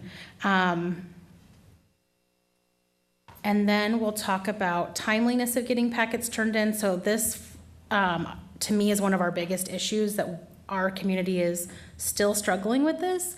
So it's important for us because we want real-time data. The whole point of the by name list is that you have real-time data and that this by name list changes every day, and that every day you can pull the data and know exactly how many people are experiencing homelessness in your community. And I think that's really important for funding, like when you guys have grants due or applications due, that like you can right now call me up and I can pull that number for you and there you have it. But if I don't have all the information from you guys, that number is wrong. So we also really want accurate data to be able to set realistic goals for the community. So if we have set a goal to say reduce chronic homelessness by 5 people a month, and we think we have 90 people on the list, but really one of our agencies has 15 VI SPDAT sitting on their desk, then we haven't created a realistic goal for ourselves, because instead of having 90 people, we actually have 105 people. And is the goal that we set really realistic? And I think we learned a lot about this at Built for Zero, just that other communities that didn't have quality data really struggled with goal setting because they were always behind the 8 ball and creating super unrealistic goals for themselves. So this is something that I think we have the ability to get right, and I feel like we will be continuing to work on this. So the ideal time frame, the standard for HMIS when we roll into that by name list system is that the data is entered within 3 business days. So that's really fast. They can check it. They check from the time it was submitted in paper form into the time you've entered it. And if it's more than 3 days, you get dinged. Ouch. And those reports go to HUD. So like just understand that they have tricky ways of being able to check up on us and figure out if we're actually doing this in the timely frame that they want us to. And so right now, because we're not using that system, it's just as soon as possible. Like if we're getting ready for a task force meeting, please get your information to me so we can have it on the by name list and have it ready. I think the thing that hurts too is if you have a client that's like chronic and disabled and a 15 and we're sitting there trying to pull vouchers, you may miss having your client get housed because you didn't have the information into us. So it has, I think, kind of critical consequences as well as just kind of disrupting our planning and our data. So agencies can email me the form, you can fax it to us, you can drop it off at the VA, I can come pick it up for you, or you can bring it to a meeting where we're going to be together. I don't care, we just want the information. So you guys be kind of thinking about at your agency and your process. So, you know, if it's at New Horizons, is it that, you know, whoever your staff that's doing the intake gets it to Katie and she brings it to the outreach team every month? Is it for Burl that Carissa collects all of them and makes sure that she emails those over to me on her secure messaging? Like, we don't really care how you get it to us, just get it to us. We'll kind of move on to the next thing. I'll switch your spots. So for everyone who you're serving who lives outside of Boone County or that would be willing to move outside of Boone County, you can give that information to me, and again, I will take it in every way that Katie will take it. I will drive to Columbia and pick that up. It's okay. So for coordinated entry in the by name list, say you have a client that you do the assessment with, and they're willing to move down to Branson because they've got family or other supports down there. Right now, we don't have reciprocity between all the regions. So our packet doesn't look exactly like Region 9's packet. We're going to get there in the next couple of months, but for the immediate time, we don't have that. I have a Department of Mental Health coordinated entry directory, and it gives the name of the coordinated entry list holder or access points for every continuum of care in the state of Missouri and for every region and balance of state. So Katie is gonna email that out to you guys. That way, if you have a client present and they wanna move somewhere else in the state, you can immediately either help them make that contact with that person or give them the contact information of how to get on a prioritization list outside of our area. And again, that will all be alleviated once we go into HMIS, because then all the different regions will pull from HMIS, and we will just simply notate whenever we enter the client in that they're willing to move to Stone County, Taney County, Jackson County, and they'll be able to pull all that up in their individual regions. The other thing to consider with that is something we've touched on for case conferencing, and that's where that coordinated entry directory that you guys will be receiving is helpful as well. If you feel strongly that you need to advocate for a client in case conferencing, maybe their VI SPDAT score isn't very representative of what's going on with them, then you have that contact information for the person who is facilitating coordinated entry in that other area, so you know when you can call in and what time you have to present for that client. So just a couple of notes. Okay. Yeah.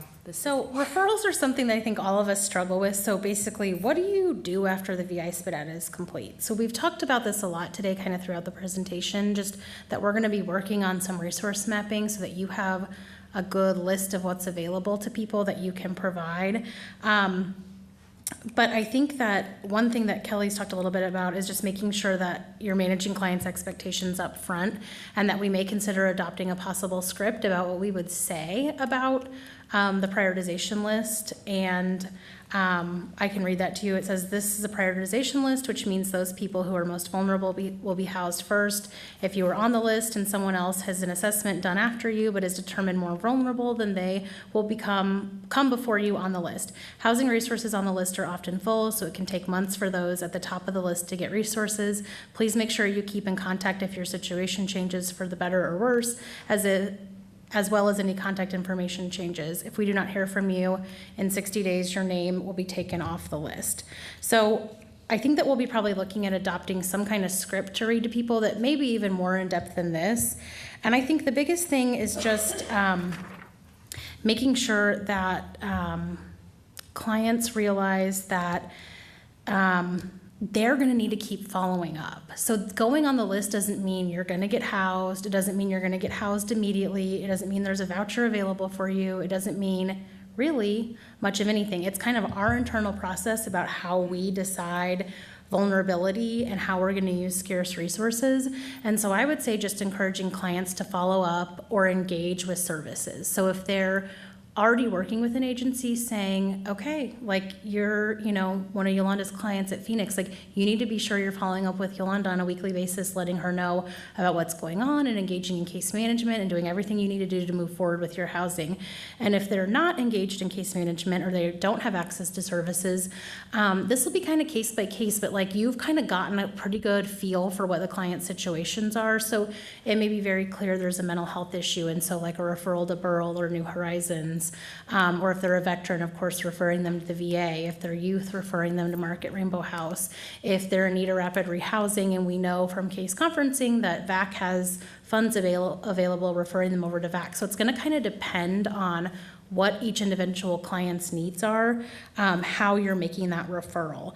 And I think that this is just something that doesn't happen perfectly in Columbia, and we'll just have to keep working on having that be streamlined. And I think that once we have that kind of resource mapping in place, it'll make it a lot easier for people. I think this is especially difficult at agencies that have volunteers that help out with this, that are just like not super savvy with always super savvy with what's available in the community, or new case managers at agencies that are just new to this work and don't know everything that goes on. The one thing I do want to touch on as well with the script, and this is something that in my experience has come up a lot in other regions as well as Region 5, is letting the client know that this culture of a wait list, which is something they're so used to. If I got on this list first, then that means my friend Joe, who got on the list a week or a month after me, I will get housing before Joe will. You really have to reiterate them that it is no longer a wait list. Just because you get on first does not mean you will be served first. And that's something that's been very difficult for clients and providers to get their head around. So just really reiterate that to people, because it's something that's been so enmeshed in our service provision for so long. And I will say too, oh, go ahead. You see that their phone number is our Turning Point phone number. It probably would be good for you to emphasize with them that they need to come back in and check. Yeah. To see if they have a message from you or from Yep. in any way that their housing might be affected. because sometimes they Yeah. don't get that. And And we- we get these messages Yeah. and they won't show up for Yeah. another, month. And we do have a lot of people that will, I had a client that I was doing some homework with back in Love Ink on, and I, sent message to Marcus saying, hey, can you make sure this client knows here's where we are in the process? But I don't know if he goes back there to check. I will say for clients that are unsheltered, connecting them with CHOT, our Columbia Homeless Outreach Team. We'll talk about that a little bit more in a minute, but I gave you guys a resource sheet. So trying to see if the client will let you know where their camp location is, and then sending me an email so that we can check on them on Fridays.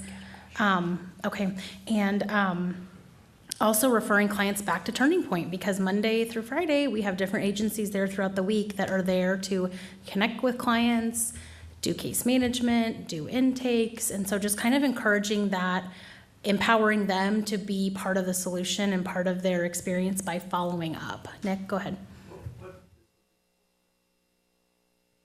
We don't know. The ones I've done in other regions have been an Excel sheet format that is sortable by county and then also by like what resource they provide. If you need to know what emergency shelters are available and you want to know for every county in Region 5, because this client will go anywhere, you can sort it by that or by county. I think it's a good thing and a bad thing that we have so many services here. So I think Boone County is a little different because it's not just like, oh, here are the 5 places to go. It's like, here are the 50 places to go. I think that Kelli with the county has been working on as part of follow-up from our homelessness summit the city hosted last November, doing some resource mapping as a community effort. And we had tried to contract with Washington University, but it didn't end up being what we really needed. So we're like, we're not going to spend $4,000 or $5,000 contracting with them for a product that we really didn't need. So I think we're kind of in the process of searching to see like what entity could help us facilitate that process for Boone County. That's a practical question for me because we're working. I know. Yep. While we're doing that, I need to. Yep. Well, we didn't ask that one I question. know. So. Maybe we could sit down and kind of powwow about that. And I can also email you what we've done in other areas, just so you kind of know the fields that we've collected information on. Okay, I'm gonna keep zipping this through because this is taking a little bit longer than we anticipated. Sorry, guys. Okay, so the by name list, we just wanted to kind of make sure you guys were familiar with these terms. So we talked about how this sometimes is called the one list or the prioritization list. Here in this community, we call it a by name list. And it's really just the first and last name list of all of the people experiencing homelessness in your community. So that's our chronic homeless population, our literally homeless, and our veterans. It allows for real-time data, and we use it to prioritize housing resources for our clients. Case conferencing is our task force meeting. So we meet every 2 weeks on the second and fourth Monday. We also do case conferencing at the regional level once a month with Kelli and her group. And it's really a time to do consultation about where we're at with housing, what's going on with case management, what are the barriers the client's having, what are the solutions we need provided. Really sharing information about available resources, whether it's beds, funds, program openings, good landlords for tough cases. So I know a lot of times in case conferencing, we'll say, this is the client's situation, like this, they have this legal issue and this credit issue and this eviction history. And so we'll just sit and like brainstorm, like, well, what are the landlords that would take that case? Like, well, we have a, guy at with one of our VA guys that just took this really complicated case. Let me shoot you his name, that kind of stuff. So I kind of put just the goals of case conferencing up here. They're really just to ensure that we're engaging all of our providers, that we're reviewing progress and barriers, that we're identifying and tracking systemic barriers, strategizing solutions across multiple providers, clarifying roles and responsibilities and reducing the duplication of services is huge, and I think that's been one of the best benefits for all of us. I always talk about when I present information on this, a case about one of our non-VA eligible veterans that we found out during case conferencing, like 5 of our agencies were working with in different ways, and that was so not helpful to all 5 of us who were spending hours a week with this individual. And so just kind of deciding like who's the primary case manager, who's taking the lead with this client, and then kind of helping just streamline the actual service delivery for our clients. So case conferencing is also the time where we actually prioritize who we're going to house in the available vouchers. So prioritization is the process by which the community decides how to use the by name list to match clients with available resources. So, and with the coordinated entry mandate rolling down, this is kind of like a new thing for us. I would say the last 2 weeks were the first time we actually pulled from the by name list for our Columbia Housing Authority's Shelter Plus Care vouchers, and my, do we have a lot to learn. So, you know, I think that we're working on, with coordinated entry, being a little more savvy and sophisticated about what prioritization looks like, because it can't just be the VI SPDAT score. So that tells us vulnerability, but it doesn't tell us chronicity. It doesn't tell us length of homelessness. It doesn't tell us if they're unsheltered. It doesn't tell us if there are children in the home. So each community is going to kind of have to decide, like, what is it that we deem a priority?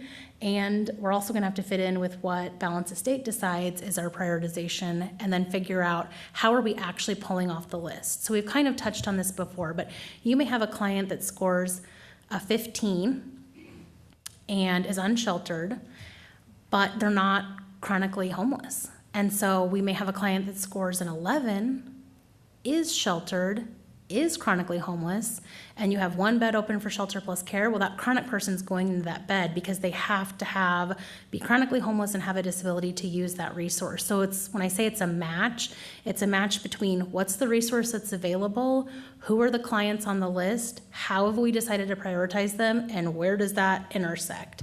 And so there's some science to this, I think. So we're working at kind of becoming more sophisticated about that.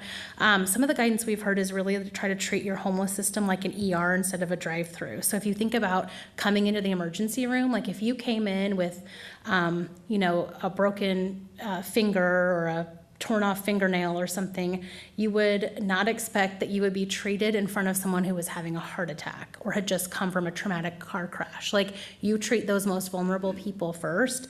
And I felt like for me, that kind of helped me conceptually think about like prioritization. Like, we're just kind of flipping the way we deliver services in the community to make sure that our people that have stayed out on the streets for 10 plus years are actually getting housed at some point, because I think it's really easy for us to overlook them and say, it's too hard, they don't engage, they don't come to their appointments. And so we're saying, you know what? We're going to kind of be doing this a little bit different. We wanted to talk a little bit about the funded programs for Region 5, because I think for me, it always helps to know, like, what vouchers are we talking about? Like, what are the resources that are actually available? So, these are last year's funded agencies, so we've already done the NOFA and the competition for this coming year, but because all of that isn't signed, sealed, and delivered by HUD, I thought we should just use who was funded last year, since that is a for sure. So these are a list of all the agencies, and then it's got abbreviations behind them of what types of programs they offer. And we can email this out. Yeah, this will be on the slideshow that you guys email if anyone's interested. But Department of Mental Health, we have Shelter Plus Care beds in Region 5, Phoenix Program, Permanent Supportive Housing, Emergency Assistance, Columbia Street Housing, Outreach. Yeah, Street Outreach, Columbia Housing Authority, Shelter Plus Care, Salvation Army, Permanent Supportive Housing, Emergency Assistance, Shelter. You guys. Okay. So we wanted to talk a little bit about when. Yep. And not necessarily here, because Yep. I have some programs in Jeff City Yep. that I don't have locally. And I think that's the hard thing. We're starting to kind of straddle the like Boone, Columbia Boone, because let's face it, in the Balance Estate, we probably have the highest homeless population of any other community. So it's kind of a different thing. But then lots of us have agencies where we provide services in multiple counties. So we're kind of trying to do both now. So it's like, how are we doing this regionally? And then how are we still doing this in Boone? So that's where I think it gets confusing for everyone. And the other piece is letting clients know that there are other resources maybe in Cole County or in Callaway County that are available to them should they want that. It's kind of getting more into that practice of looking at things regionally and offering people everything that may be available instead of just only looking at your community service area. Okay, so when does task force meet? We're the second and fourth Monday of the month from 9:30 to 11:30 in the training room at Columbia Housing Authority. What are expectations for providers? So if you're coming to the task force meeting, these are the things we want you to think about. deciding who from your agency is the best person to represent your agency at task force. And that may be one person, that may be 2 people, that may be 3 people. You guys kind of have to powwow with your agency and decide like what works for us. You need to attend the meetings. So coming to each meeting is really important. We want you to come prepared with updates on each client's housing status, their case management needs, what are their barriers, what are you needing to kind of work the solution for them to get them housed.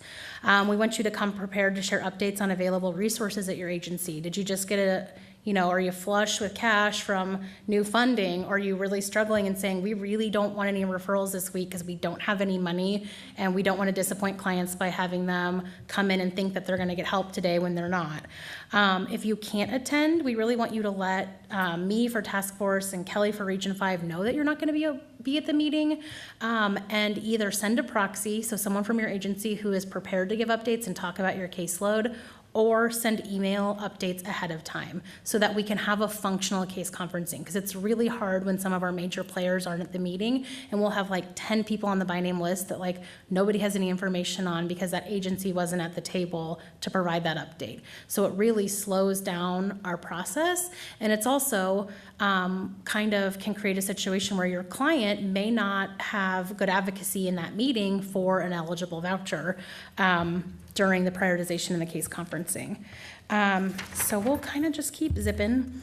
So this is about Region 5's meeting.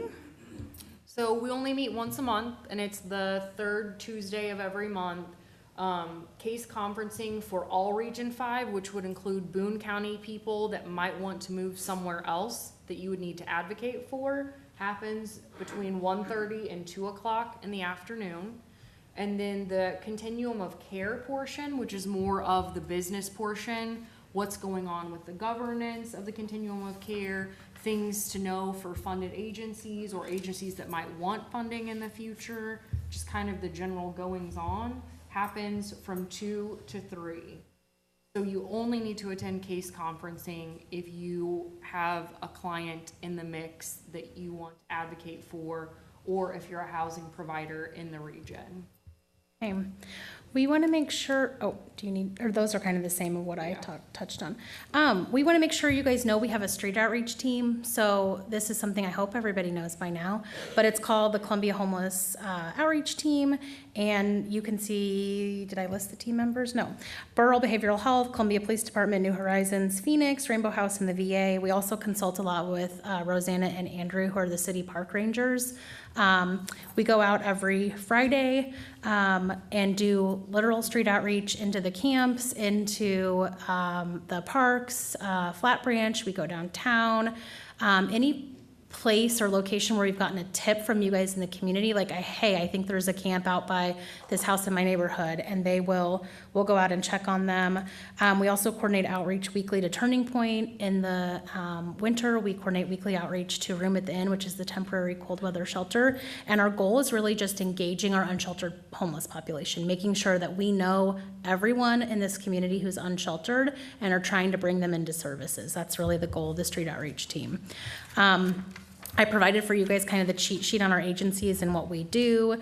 That this is something that if you have a client that comes into your agency who is unsheltered, like, please feel free to hand them this sheet and let them know about the services. We wanted to touch a little bit about Built for Zero.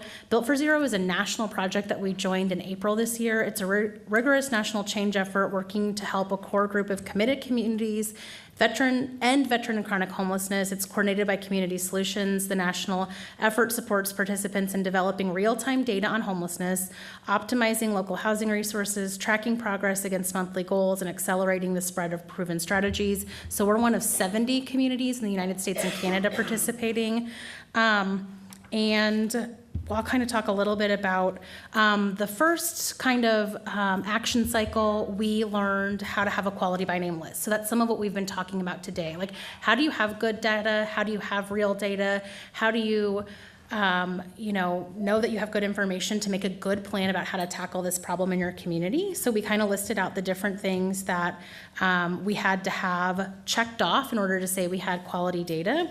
The next goal that we're going to be working on, that is really small, is how to reduce our veteran by name list. And so we're going to be doing that by looking at how to reduce inflow into the system and also how to accelerate veterans housing placements. So that's kind of the planning that we're doing. So when you come to task force, like the first half an hour of the meeting is really around our call with our Built for Zero coach and working on how do we implement the strategies from other communities who've been successful in this work here in Boone County. So we're really excited about that. We're kind of tackling this population by population. So we're going to kind of work at developing some goals around the veteran population first, primarily because we have probably the best resources for our veteran population. And then we'll be looking at how do we implement that with our chronic homeless. And then ultimately our goal, once we've achieved a functional zero, is how do we sustain it? So once we've done all this work, we're not just walking away saying, well, we hope it lasts. How do you make it last? One thing that's really important to us is having good monthly data and reporting it. So reporting it to you guys, and one of our goals is going to be reporting it up the chain to the people that make decisions in this community too. So whether that's sending it to city council and the mayor's office and any kind of partners or funders that we have, United Way, the city, the county, and making sure that they know every month, where are we? How many actively homeless people do we have? How many people came into the system that month? How many people did we house that month? And what are we doing and where are we with these issues? And we think that will bring a lot more attention to the problem and also just provide that real-time data for us. So one thing we wanted to share is just ways to stay in the loop about coordinated entry, because whoa, this is a lot of information and it's changing. It changes all the time. It changes every meeting we go to. So one thing is come to the meetings. There's an awesome Facebook group called the Hub for Ending Homelessness on Facebook, and you have to join it. And I've told you guys about this 100 times, and I think Mark is my only friend in the room that's actually joined it. Get your phones out. Yay, Shanna joined it. And look that sucker up. And it's just daily reminders and updates about other community struggles, questions. If we're really struggling something, occasionally our coach for Built for Zero or myself will ask a question on there, and you kind of crowdsource it to see what do other people respond. Org Code is again the agency that developed the VI SPDAT. They put out awesome blogs every week, and I send them to you guys a lot of the time, but maybe having that be part of your weekly work is just to read what's going on in the country, what are other people doing around this work. And then signing up for the United States Interagency Council on Homelessness's newsletter. Again, they send out usually a couple times a month, if not monthly, just kind of the status of how things are going across the country in the federal plan to end veteran and chronic homelessness, family homelessness, and youth homelessness. So there are ways to get involved, and we would love for you too. So we've not left much time but a minute for questions. So what are your guys' questions? What are your feedback? Was this helpful? Was it, yes, ma'am? Yeah. So, I'm with Family Access Center of Excellence of Boone County, and my question is, I'm looking at this Columbia Homelessness Outreach Team. If we are working with a family that is experiencing homelessness, is this the list that I'm supposed to use as our guide for linking families to services to address their homelessness? So the question was, Erin from FACE wanted to know, is the street outreach, the CHOT list, the list that she should use to link families who are experiencing homelessness? And the answer is no. So that is our street outreach team. So that is our team that goes out Fridays into the homeless camps. It's not going to hurt to give it to a family, but the purpose of that list is really to say, if you're staying in a parking garage downtown, here's who you want to call. That's what that list is for. Right, so are other agencies in the community can link families to, or no? So in theory, yes. But I think what you're really asking is, are we developing a tool like that for every agency that provides homeless services? And ultimately, okay, go ahead. Agency that encounters families, works with families that may be experiencing homelessness, where do I send them? We don't have that list yet. So that's something that we're working on developing. So Kelli has sent out an email to you guys asking for you to send her that information so she can create that document. So that's kind of part of what's so painful about this process is we're kind of, what's the word? Building the plane while we fly or whatever they always say that's so awful. So we're not there yet. We don't have, Steve has a great list of resources for Boone County, that yellow handout that you can give to people. It's not going to hurt you to give that list, those are still good resources for people. Like if you have a family that's needing help with mental health access, it has contact information for Burrell and New Horizons. It has information on Mark's Rainbow Houses homeless youth program, but that document for the entire community doesn't exist yet. So that's what we're struggling with, is trying to create that document. I think what you're asking is if you have a client or a family who is literally homeless and they need to get on this list, how do you get them on this list? Is that what you're asking?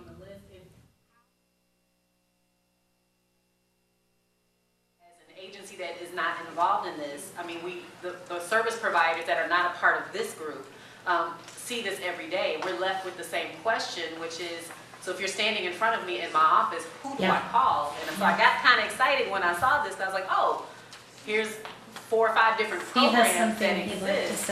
So the answer is to get in the group. Nobody here is paid to do any of this. There's only one agency that's paid to do street outreach specifically, and it's Phoenix. So the answer is that everybody around the table, most agencies, almost nobody has to be around this table. So I think it's really critical to understand that we do have some case management agencies who can and are paid to target certain populations. So if you have a homeless teen, you know, we have a resource for that. But if you have a homeless family, there is no homeless family case management agency. And so what that means, as a case management provider at FACE, it's your baby. You have to, just like my staff, we all got to start doing the prioritization. We'll have to case manage that agency there is no magic bullet unless they're a vet where you can refer. But if it's just generally homeless or housing unstable people, the answer is not that we're all going to have a place to send people. It's that we all have to start doing this. Yeah. I think what's hard is because we said no wrong door. We don't have an agency in town. Hey, Aaron. So we don't have an agency in town because we're a no wrong door community. We don't have like one agency. We haven't had like CMCA or VAC or Turning Point necessarily step up and say anyone that needs a VI spit at, they can come here and get it. I actually think Turning Point would probably be the most realistic. Like if you have a family that's literally homeless, hopefully they're staying in a shelter. Hopefully they're at Salvation Army and they can get that spit at done with their case manager at the shelter. If they're staying out in a homeless camp, that's a whole different thing. And then you would want to be referring them to me and our street outreach team, or you can always refer to say, hey, stop by the drop-in center. You can do the intake there with their trained staff and volunteers. But I think that's one thing when we talked about access points that I think is a hard thing for us to figure out is we don't have one place to send people, and that was intentional.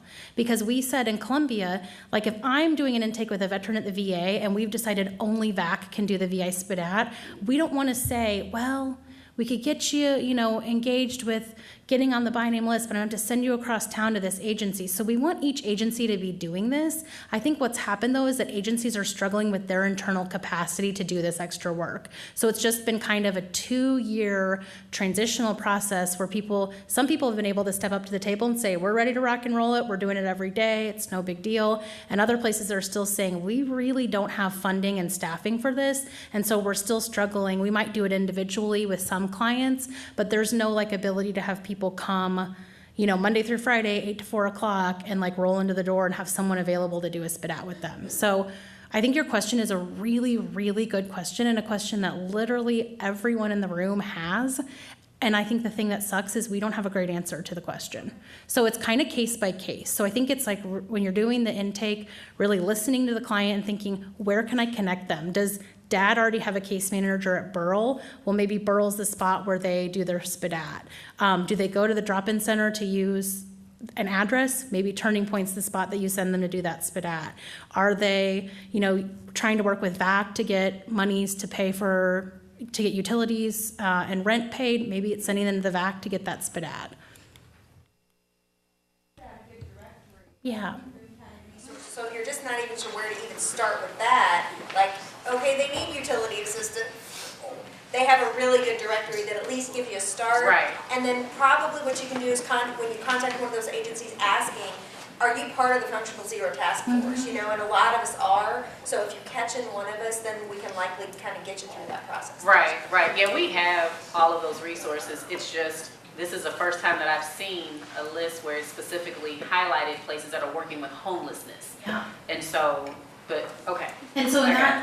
that document is, so it is specifically for our street outreach team. So, and we created it because we wanted to be able to hand it to people like that you met staying underneath an overpass and say, hey, here's at least something we can leave with you today. If they can read, that kind of gives them an idea about like, okay, if I feel like following up next week, here's where I would go to do that. Okay, these are good questions. This is tough stuff, guys. This isn't easy. There's no easy answer to this stuff. Everybody that's been doing this is shaking their head like, yes, this isn't. It's not crystal clear. So, what are other questions that you guys have? Did you feel like this was helpful? Like for real helpful? What would you change about it? Courtney. Not about feedback. Sure. So for SSVF Rapid Rehousing, we do serve counties that are outside of Region 5. So do we need a different packet for that, or do we keep the same one since we're based here? So right now, every region kind of has their own pre-screen and prioritization packet, but by January, they'll all be the same. So you can kind of fumble through that however makes you feel good.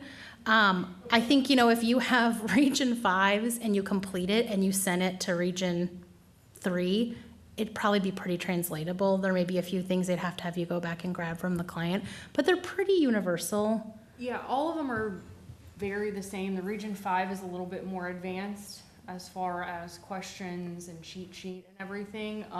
My best advice to you is if you have a client that's wanting to or willing to live outside of the Region 5 area, is use that directory that Katie's gonna send to you and just contact one of the doors and say, hey, will you take this packet? We've already done this with them. I can almost guarantee you they're gonna say, yes, we will take it. We do not wanna have to do another one with them. Yeah. Other questions? They're so quiet. It's not like you. It's been hours. No one has a question? Okay, well, thank you for your willingness to be with us today. Hopefully this was helpful to you guys. If you do have feedback about things that you didn't feel like were helpful or you thought were missing, email Kelly and I, and we'll help you work through the issues. I think we should send out a Survey Monkey, create a